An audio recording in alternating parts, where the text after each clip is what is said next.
Soca no pilão. Nego velho, mandingueiro, O negro que virou. lá nas terras do Salgueiro. Vai, Bruno! História, beirando a poesia. Futuca! Lenda, sonho e fantasia. Da Abissínia, Arábia. Ana, fala, coleiros, que samba é esse? Salgueiro 1992. Bem-vindos todos vocês a mais um episódio do meu, do seu, do nosso Cola na História. Dessa vez vamos falar de grana, pichulé, bufunfa, dos pilares econômicos que sustentaram a economia durante o governo de Dom Pedro II. Estamos no segundo reinado. Para falar sobre esse tema, está aqui conosco nosso economista sênior, o maior operador da Bolsa de Cervejas Brasileiras, o Eike Batista do Meyer, Chico Araripe. Investidor de bolsa de cerveja. Aliás, especiais e artesanais. Por favor, me respeite, querido. Mas você se supera, Bronzinho. Isso aí mesmo, galera. Hoje falaremos de economia. Tem café no bule aqui, rapaz. Essa bebida símbolo do Brasil. E tem empresário visionário que foi à falência, querido. Coitado, né, cara? Então bora investir nessa história, Bronze. Solta a vinheta!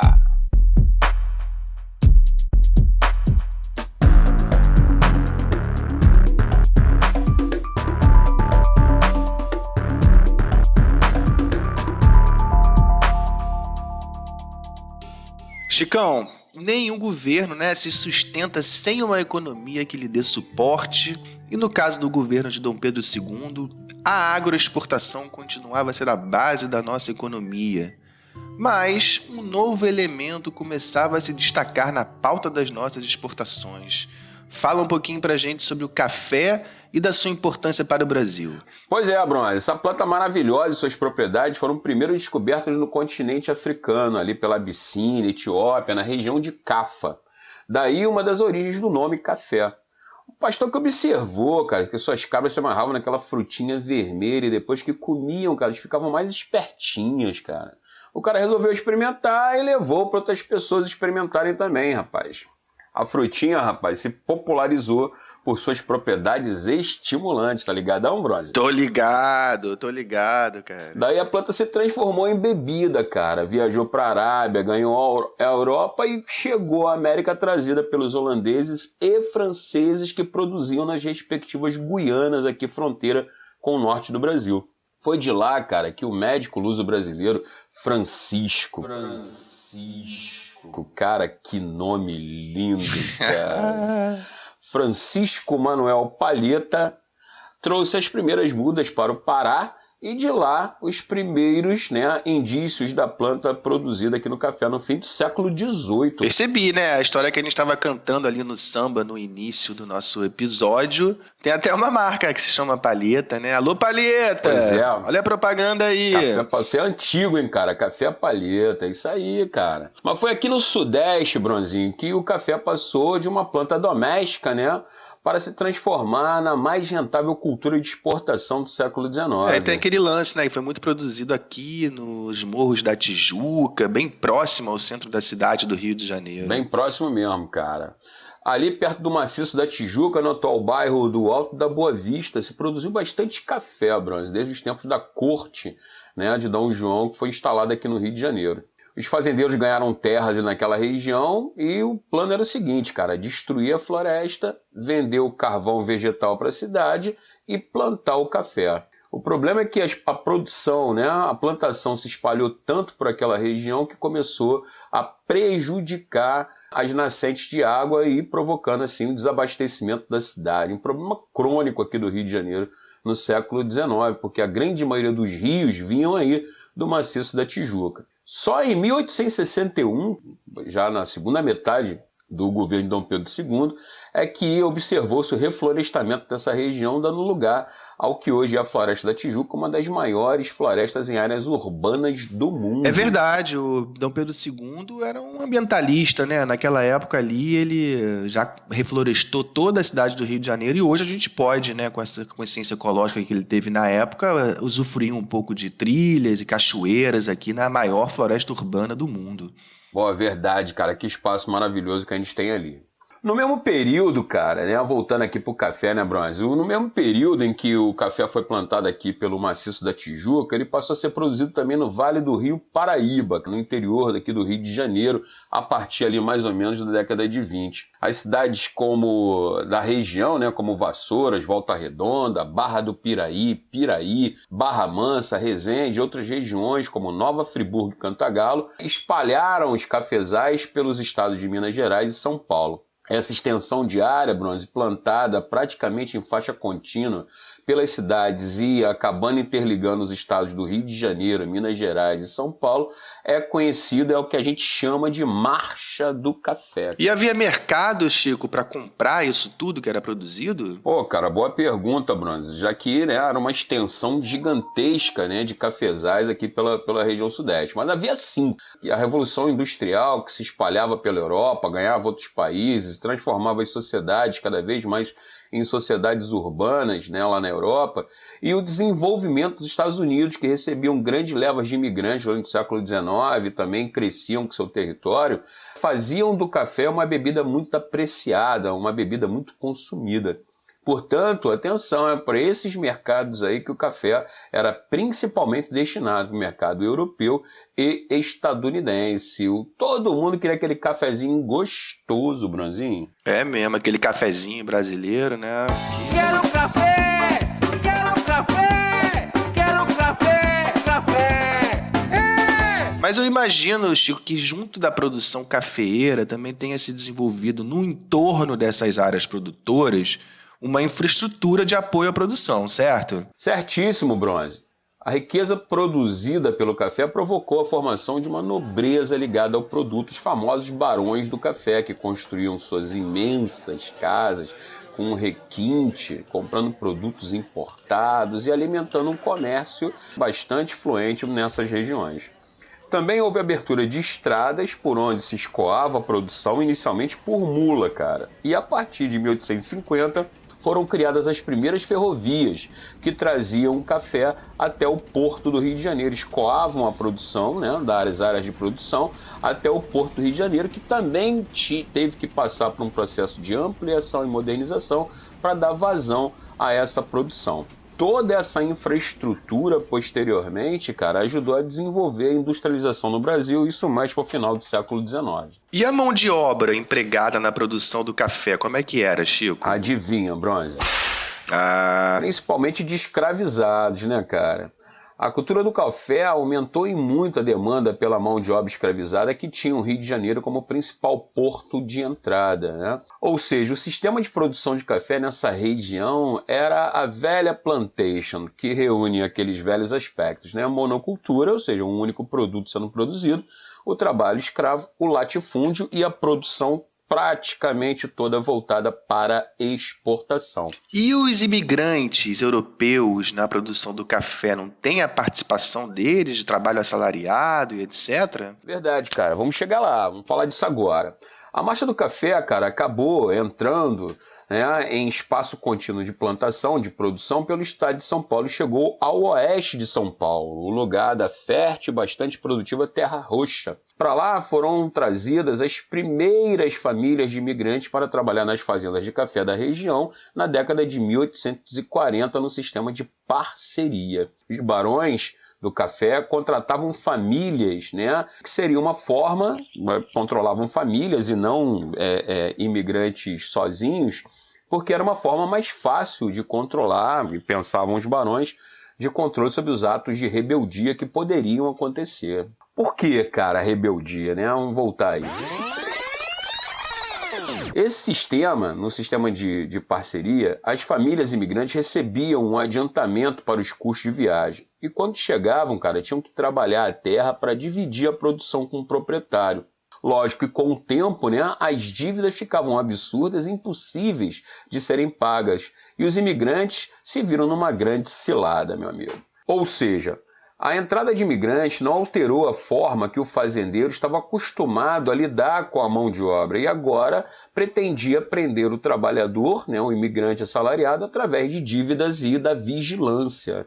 Muitos trabalhadores, muitos imigrantes não podiam sequer sair das fazendas. Com o tempo, diante dessas dificuldades, os governos europeus desaconselhavam e mesmo chegaram a proibir o embarque de imigrantes para o Brasil no sistema de parceria. Pois é, né? Naquela época não podia entrar por causa disso e hoje não pode entrar pelo Covid. Né? Nem saía, cara. Nem saía. Mas aí parou, Chico, a entrada de imigrantes no país, cessou? Nada, cara. Com o fim do tráfico negreiro, 1850, a Lei Eusébio de Queiroz, né, observou-se aqui no Brasil a necessidade cada vez maior de mão de obra. O governo brasileiro, então, começou a subsidiar a vinda de imigrantes que foram empregados principalmente nas fazendas do interior paulista, permanecendo no Vale do Paraíba com a mão de obra essencialmente escrava. É importante ressaltar, Bronze, aqui para o nosso ouvinte, que a adoção da mão de obra imigrante, né, principalmente no interior paulista, não eliminou a mão de obra escrava, né, do elemento escravizado. Em muitas fazendas de café do interior de São Paulo, havia os dois tipos de trabalho, ou seja, o trabalhador assalariado imigrante e o escravizado negro. E de onde vinham esses imigrantes e que fatores influenciavam a vinda deles para o Brasil, Chico? Rapaz, a grande maioria eram de alemães, italianos e suíços. Os motivos têm relação com o avanço da industrialização e das relações capitalistas, né, que promoviam a desapropriação de terras e mesmo o desemprego nas áreas urbanas. Também contavam, né, como fatores de expulsão desses imigrantes os conflitos e as guerras de unificação da Itália e da Alemanha que expropriaram milhões de pessoas de suas terras. Não apenas o Brasil, mas toda a América Latina, né, cara, Estados Unidos, Brasil, Argentina, né, nesse período do século XIX, receberam milhões de imigrantes que sonhavam obter na América melhores condições de vida. Os caras podiam ter ido para os Estados Unidos e vieram para o Brasil e para a Argentina, Chico. Verdade, cara. Verdade. É verdade. A dor, assim, da saída da terra natal, combinada com o sonho de melhores dias, nova terra. Eu conheço bem essa história, né? Eu sou de uma família de imigrantes também. Calma, Bronze, engole o choro, cara. Não tá na hora disso. Vamos mudar de assunto. Bom, outras mudanças também na economia do Brasil do período. Quais foram elas, Chico? Cara, houve sim, né? Junto com a marcha do café, o desenvolvimento dessa economia, estão combinadas, né, com o desenvolvimento da cafeicultura, a adoção em 1844 da tarifa Alves Branco, que aumentou sensivelmente as tarifas de produtos importados para o Brasil. Isso teve também um efeito colateral, porque em 1845 a Inglaterra decretou a lei do Bill Aberdeen. E a lei do Bill Aberdeen dizia... Quem? Bill Aberdeen. Bill Aberdeen. Tá bom. Que dizia o seguinte, cara, que a partir daquele ano, 1845... né, os ingleses endureceriam, né, o controle e o combate ao tráfico negreiro. Inclusive, muitos navios chegaram a ser aprisionados e alguns até bombardeados pela marinha inglesa. Por pressão, o Brasil foi obrigado a abolir o tráfico negreiro pela Lei Eusébio de Queiroz de 1850. E no mesmo ano, 1850, por conta do fim do tráfico negreiro e da grande entrada de imigrantes que começava a aumentar no Brasil sensivelmente, foi aprovada também a Lei de Terras, cara.